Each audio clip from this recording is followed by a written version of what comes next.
Hola, ¿qué tal, querido auditorio? Bienvenidos y bienvenidas a este nuevo episodio. Como bien saben, Cultura Crítica sigue recorriendo y reconociendo las realidades de América Latina con respecto a esta pandemia que ha visibilizado las debilidades de los gobiernos.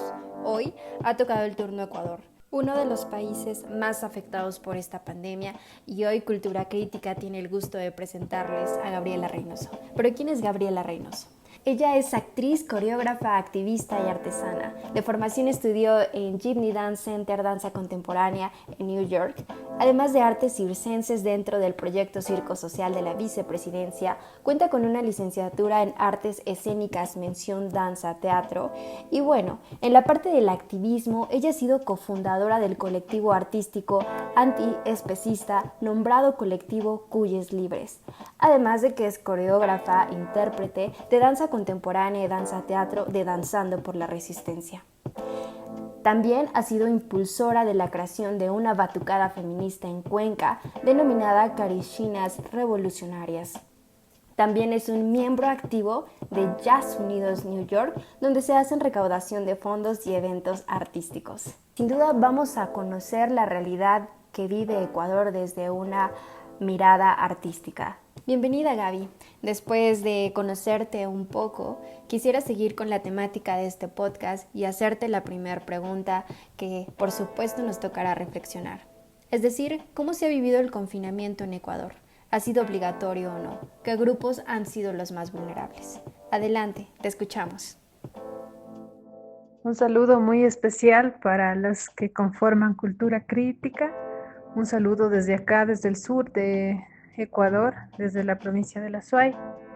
Mi nombre es Gaby. Respecto a esta pregunta, pues el confinamiento en Ecuador fue obligatorio, con una restricción de horario que en una primera instancia iniciaba a las 9 de la noche, la cual duró 10 días, luego se amplió hasta las 7 de la noche y el periodo más amplio de toque de queda fue desde las 2 de la tarde hasta las 5 de la mañana. Esto fue estrictamente obligatorio. Los grupos más vulnerables fueron en nuestro país, sin duda, los inmigrantes venezolanos, peruanos, colombianos y de distintas provincias. En mi provincia pudimos ver inmigración desde Guayaquil. Fueron también grupos vulnerables los trabajadores y trabajadoras ambulantes, los artistas callejeros, los animalitos, los dueños de los restaurantes, gimnasios que cerraron, lugares de concurrencia masiva y los sectores populares. Este confinamiento no fue igual para todos, ya que, como en el caso de los inmigrantes, los vendedores ambulantes y artistas callejeros, viven del día a día, de salir a la calle y realizar sus ventas, hacer su arte, su oficio en la calle, y el confinamiento los situó en una posición de incertidumbre, confusión, depresión, desesperación y a su vez buscar alternativas para generar recursos para conseguir alimentos, sobre todo alimentos para sus familias. Fue diferente en el caso de otras familias que pudieron estar en sus casas y tenían los recursos para conseguir sus alimentos.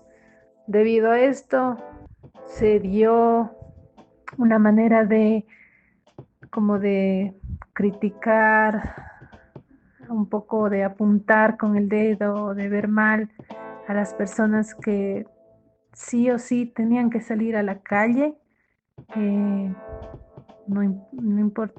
sin importar qué sucediera afuera. Esas personas tenían que salir a buscar su sustento diario. De igual manera, el Estado no, no le dio un lugar a la cultura, al arte y a las personas que se dedican a eso, poniéndolo en un tercer plano, desvalorizando, despriorizando a los artistas, lo cual dejó mucho que pensar de este gobierno y poniendo en una situación crítica, más crítica de los artistas en relación a otras personas. Sin duda alguna, Cultura Crítica, al dar este recorrido por diferentes países latinoamericanos, se ha encontrado con un mismo resultado. Es decir, que existe esta misma dicotomía donde se encuentra una clase privilegiada y donde está una clase vulnerable, que además ha sido la clase más afectada por esta pandemia. Además, queda demostrada la debilidad de los gobiernos al tomar decisiones y al poder accionar. Siguiendo con este orden de ideas, quiero preguntarte, Gaby, ¿se han detenido los procesos de extractivismo en Ecuador por COVID-19? Nunca se detuvieron los procesos de extractivismo en el Ecuador. Al contrario, aprovechándose de, este, de este virus, de este confinamiento, se feriaron los páramos del Ecuador en Canadá, donde se realizó una feria de un encuentro de empresas mineras, eh, donde se han concedido territorios nacionales para la explotación minera. Lamentablemente tenemos conflicto minero en la Amazonía, en el norte, en el sector de Intag, en las fronteras con Colombia, en el Azuay donde yo vivo y en una provincia que está más al sur del Azuay que se llama Loja.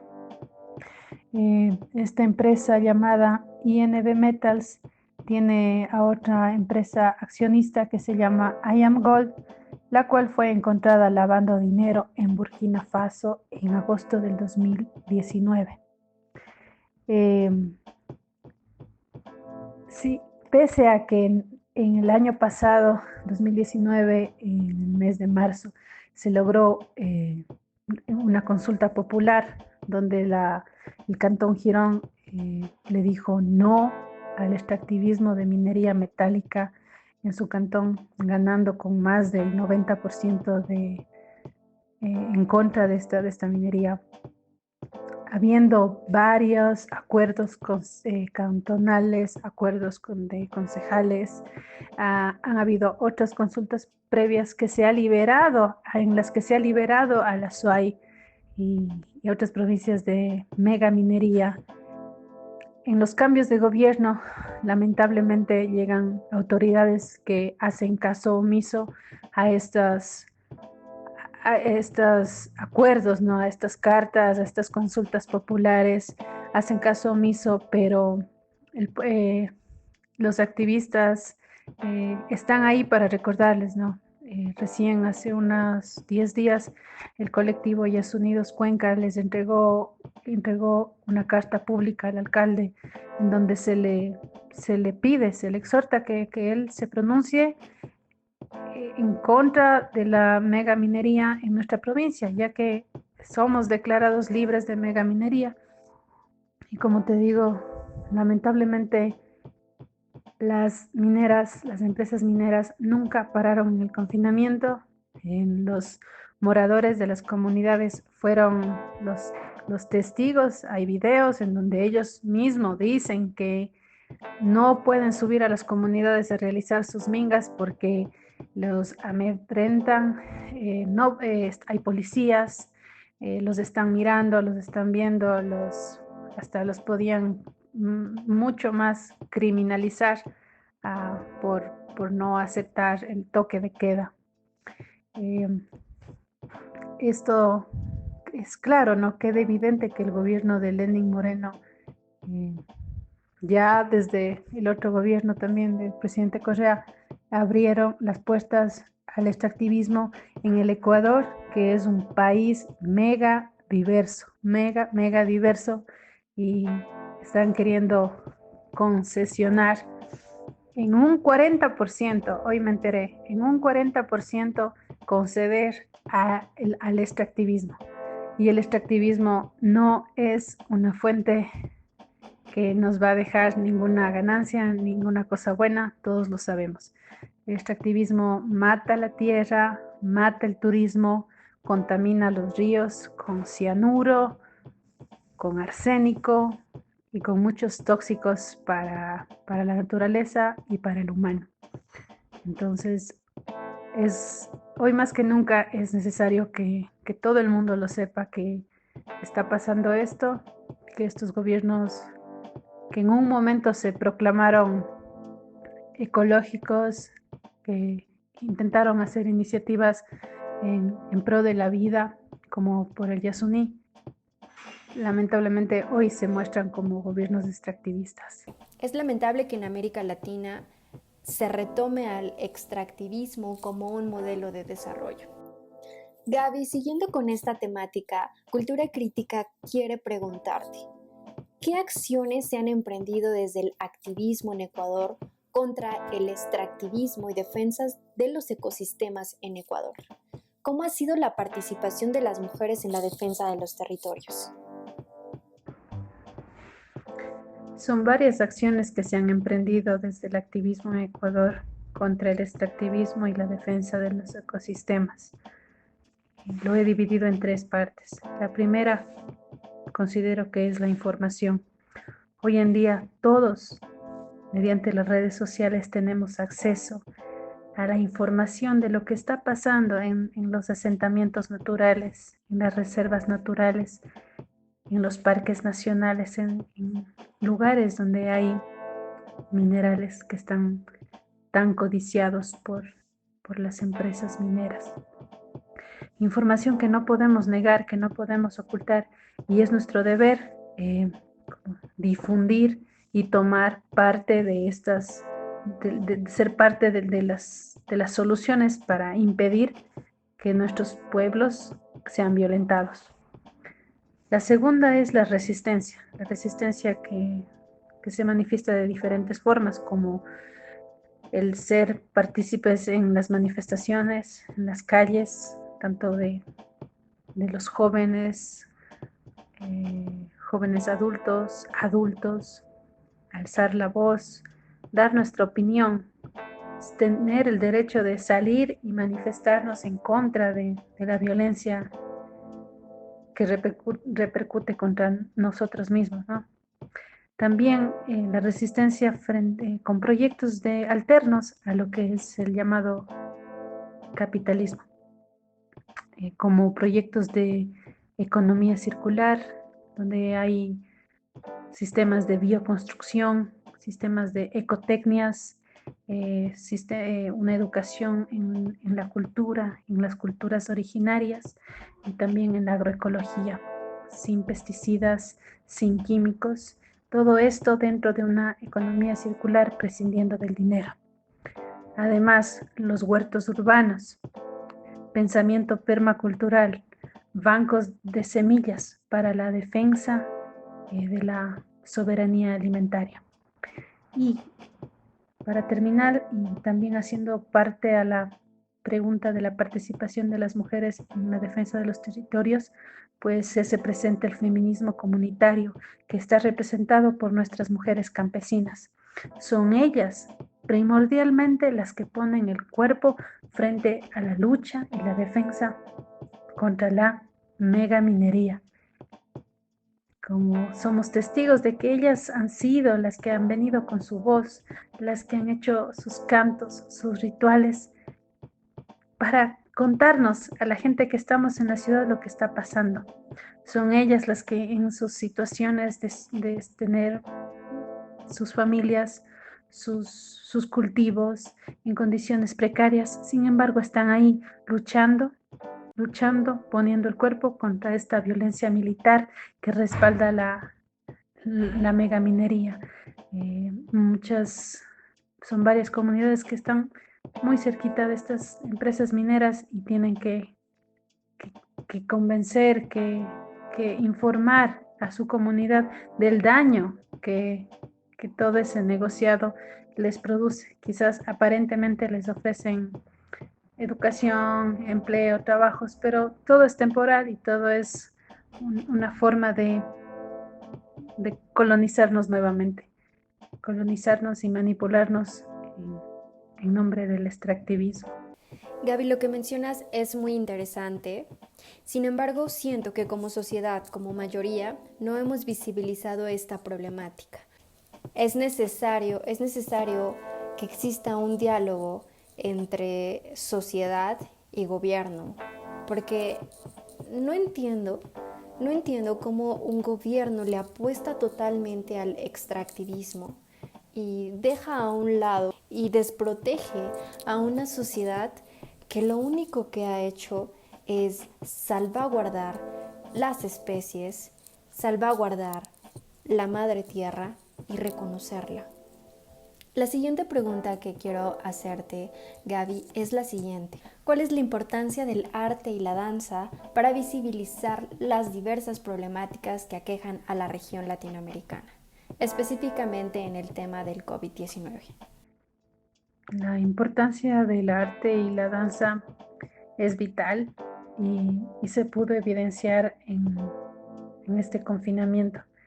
Fueron herramientas que nos contuvieron, que nos dieron esperanza, nos dieron fe, nos dieron un aliento, nos dieron paz y calma, y que muchas personas lo reconocieron. Al estar encerrados, recurríamos a un libro, a una película, a una danza, a ejercicios de meditación, de yoga, todo relacionado con el arte de estar en paz, de estar en armonía, para poder controlar toda esa ansiedad e incertidumbre e impotencia. Entonces, vale reconocer la importancia del arte, ¿no? Que está innata en la naturaleza, en lo que nos rodea. No necesita presentarse ni reconocerse. Es innata en la naturaleza y en el humano. Son necesarios, son indispensables. Para mí el arte y la danza es primordial para crear diálogos entre el espectador y el intérprete. Diálogos que sacudan, que transgredan, es una palabra que siempre utilizo, que mediante la danza ver más allá de la estética corporal, de lo agradable, de lo físico, sino que gracias al cuerpo se puede repensar el conflicto social que el mismo cuerpo asume, como la pobreza, la explotación laboral, el dominio, la sumisión, la cultura de un cuerpo estereotipado, ¿no? Y poder representar eso y transgredir y también llegar a una solución, ¿no? A un manifiesto de liberación. Liberarnos de todas esas esclavitudes del mundo. Sí, por eso considero como vital para liberarnos de todos esos dominios que mencioné y que sirven de denuncia para las injusticias, las problemáticas de la sociedad. Es primordial darnos la mano con el arte, con la armonía, con nosotros mismos y con el entorno que nos rodea. Increíble, Gaby. La respuesta que nos has dado de verdad nos va a dar para reflexionar a mí y al auditorio. Y me encanta que en tu respuesta haya encontrado la palabra vital, es decir, entender al arte como esa herramienta de contención para que nos dé esperanza y fe. Es decir, repensarlo y liberarnos de esas cadenas que nos atan. Es cierto, es importante el arte para propios y extraños. La siguiente pregunta que quiero hacerte es, ¿cuál es el papel del arte en general y de la danza en particular para hacer frente a la crisis humanitaria por el confinamiento global por esta pandemia? El arte, como lo ha sido desde el principio de la humanidad, ha sido la forma de comunicarse con el mundo espiritual, tanto interno como externo. El relacionarnos y complementarnos con lo que nos rodea, el deleitarnos con todo el hábitat y los hábitats que nos rodean, el vivir en armonía. ¿Cuál es el papel de la danza?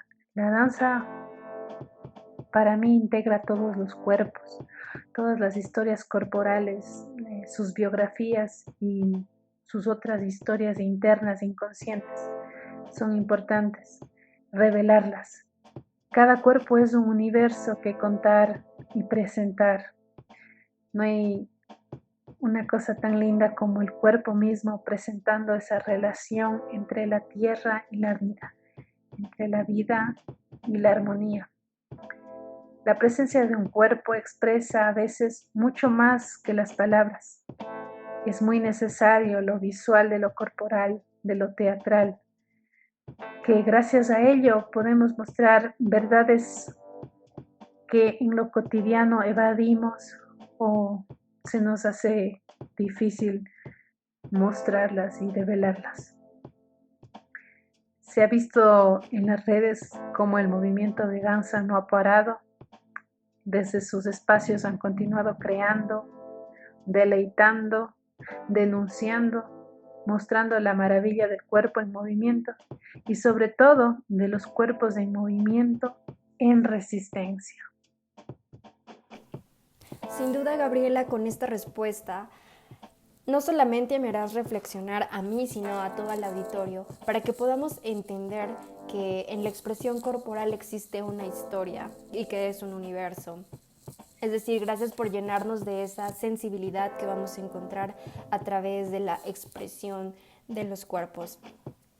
Y no solamente eso, sino que podemos entender que existe una danza de resistencia donde tú denuncias, donde tú demandas, donde tú explicas y donde tú cuentas historias. La siguiente pregunta que quiero hacerte, Gaby, es: ¿cuál es el mensaje de Gaby Reynoso para no cesar el activismo y las actividades artísticas y seguir reconociendo nuestras raíces latinoamericanas?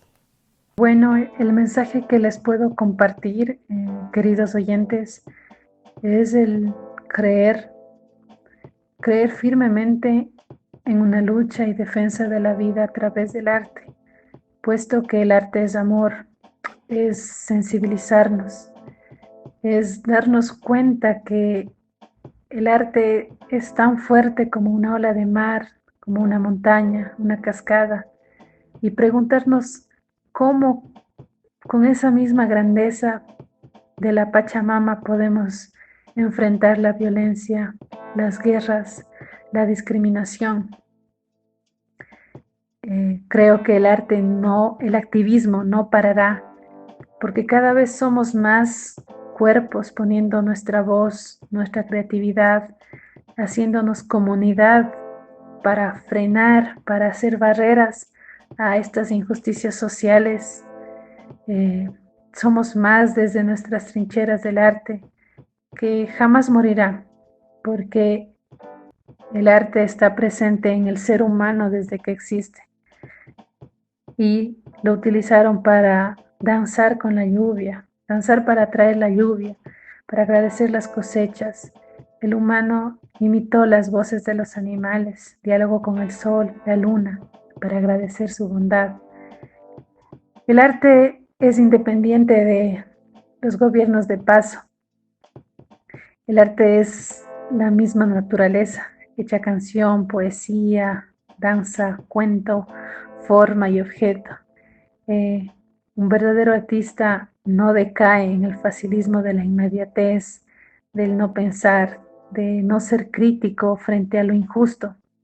Un verdadero arte devela la verdad, tiene identidad, se reconoce en el presente y también en sus ancestros, en sus pueblos originarios. Tiene esa relación con la tierra muy ligada. Y hoy más que nunca debemos reconectarnos con nuestros pueblos originarios, con nuestras raíces, reconocer que fueron perseguidos, masacrados, colonizados y sobre todo reconocer que hoy nos siguen colonizando en nombre del progreso y del desarrollo.